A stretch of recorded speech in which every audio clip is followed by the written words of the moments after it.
உங்களோட குழந்தைங்க சரியா சாப்பிட மாட்டேன்னு நினைக்கிறீங்களா? இந்த வீடியோ உங்களுக்காக வேண்டியதான். யூசுவலா என்ன அப்படின்னா 6 மந்த்ஸ் வரைக்கும் நீங்க எக்ஸ்க்ளூசிவ் பிரஸ்ட் ஃபீடிங் மட்டும் தான் கொடுக்கணும்னு சொல்லுவாங்க. ஸோ அந்த 6 மந்த்ஸ்லேருந்து அதுக்கப்புறம் நீங்க கொடுக்க வேண்டிய சாப்பாடு எல்லாமே காம்ப்ளிமெண்டரி ஃபீடுன்னு சொல்லுவாங்க.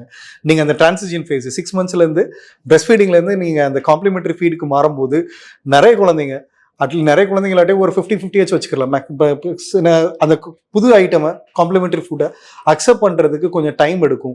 அதனால நிறைய பேரண்ட்ஸ் பண்ணுற தப்பு அதுக்காக தான் அதை ஸ்பெசிஃபிக்காக சொல்கிறேன்.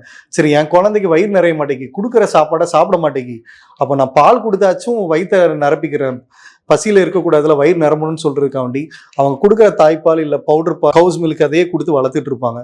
அதோட சைடு எஃபெக்ட் என்ன அப்படின்னா, ஒரு ஸ்டேஜில் நீங்கள் ஒரு 1.5 years 1 year வரை கண்டினியூ ஆகும்போது உங்களுக்கு மில்க்ல எந்த ஒரு மில்காக இருந்தாலும் சரி டெஃபிஷியன்ட் இன் அயன் சத்து கிடையாது.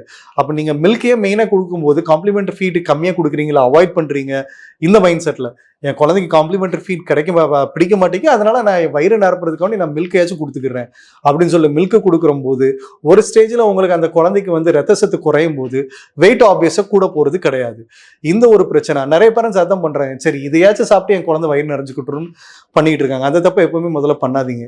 ரெண்டாவது, அந்த குழந்தைக்கு பிடிக்குதோ பிடிக்கலையோ உங்க கடமைக்கு ஒவ்வொரு தடவையும் நீங்க கொடுத்து பழக வைங்க. கொடுக்க ஒரு ஸ்டேஜ்ல அந்த குழந்தை சரி எனக்கு ஒவ்வொரு தடவையும் கொடுத்துட்டு இருக்காங்க, சாப்பிட்டுதான் ஆகணுங்கிற ஒரு மைண்ட் செட் வந்துடும். அது வரைக்கும் உங்க கடமைக்கு கொடுங்க. ரெண்டாவது என்ன அப்படின்னா, சில குழந்தைங்களுக்கு சில காம்பினேஷன்ல ஒர்க் அவுட் ஆகும். எக்ஸாம்பிளுக்கு சில குழந்தைங்க என்ன பண்ணுவாங்கன்னா, இட்லி தோசை பாலோட மிக்ஸ் பண்ணி சாப்பிடுவாங்க, இல்லை சீனியோட மிக்ஸ் பண்ணி சாப்பிடுவாங்க. நீங்க முதல்ல அவங்க ரூட்ல போய் அதுக்கப்புறம் உங்க ரூட்டுக்கு மாற வைங்க. எக்ஸாம்பிளுக்கு இப்போ நீங்க அந்த குழந்தைக்கு எந்த காம்பினேஷன், இப்போ இட்லி தோசை சீனி வச்சு கொடுத்தா பிடிக்குதா, இல்லை பாலை ஊற்றி வச்சு கொடுத்தா பிடிக்குதா, அந்த காம்பினேஷனை கண்டுபிடிக்க பாருங்க. குழந்தைக்கு என்ன பிடிக்குதுங்க முதல்ல அசஸ் பண்ணுங்க.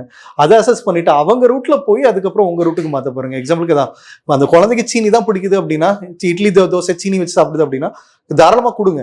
ஆனால் ஒரு ஸ்டேஜில் எக்ஸாம்பிளுக்கு ஒரு 2.5 years 3 years வரும்போது நீங்கள் கண்டிஷன் வச்சு அதை மாற்ற பார்க்கலாம். கண்டிஷன் என்ன அப்படின்னா, உனக்கு சாக்லேட் வேணுமா, இல்லை வெளியில போகணுமா, இன்னைக்கு எதுவும் வாங்கணுமா அப்படின்னா நான் சொல்றதை நீ பண்ணணும். இன்னைக்கு ஒரு நாள் மட்டும் நான் கொடுக்குற இட்லி தோசையை நீ சாம்பார் கூட வச்சு சாப்பிடு. இந்த மாதிரி கண்டிஷன் பண்ணீங்கன்னா சாம்பார் வச்சு சாப்பிடும்போது நான் உனக்கு இதை பண்ணி தரேன். 2 years 3 years 4 years 5 yearsல வருவாங்க. முதல்ல 4-5 yearsக்கு அப்புறம் மாத்துறது, ஃபுட் ஹேபிட்ஸை மாத்துறது ரொம்ப ரொம்ப கஷ்டம்.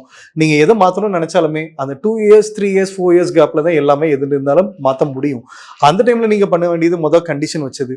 ரெண்டாவது, ஏதாச்சும் ஒரு ஃபுட் ஐட்டம்ஸ் உங்க குழந்தைக்கு பிடிச்சிருந்திருக்கும், அந்த ஃபுட் ஐட்டம்ஸையே அடிக்கடி கொடுக்க பாருங்க. குழந்தைங்களுக்கு பிடிச்சதை அடிக்கடி நீங்க கொடுக்க பார்க்கணும். அதுக்கப்புறம் ரெண்டாவது கண்டிஷன் வச்சு உங்களுக்கு தேவைப்பட்டதை கொடுக்க பார்க்கணும். இது பண்ணனாலே ஓரளவு ஒரு ஸ்டேஜ்ல நீங்க உங்களுக்கு ஏற்ற மாதிரி மாத்திக்கிடலாம்.